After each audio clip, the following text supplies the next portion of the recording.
नमस्कार प्रणाम। देखी सभे हम एक खिलौना गीत गावतनी। रउआ सभे के अच्छा लगी तो लाइक करब, कमेंट करब, वीडियो के हमरा आगा बढ़ाइब सभे। दुआरा से राजा आव सुजास, दुआरा से राजा आव सुजास,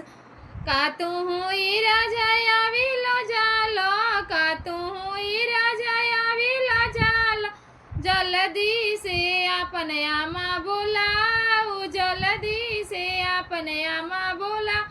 का तू हुई राजा आविलो जालो, का तू हुई राजा आविलो जा, जल्दी से अपन आमा बोला, जल्दी से अपन आमा बोला। एक दिन आमा की आमा न कहलू, एक दिन आमा न कहलू, अब का आमा के लौलू गोहारी, अब का आमा के लौलू गोहार,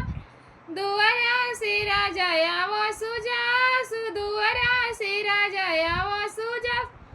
का तू हुई राजा आविलो जालो, का तू हुई राजा आविलो जालो, जल्दी से अपन भाभी बोला, जल्दी से अपन भाभी बोला।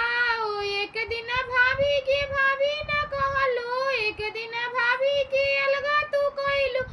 अब का भाभी के लौलू गोहार, अब का भाभी के लौलू गोहार,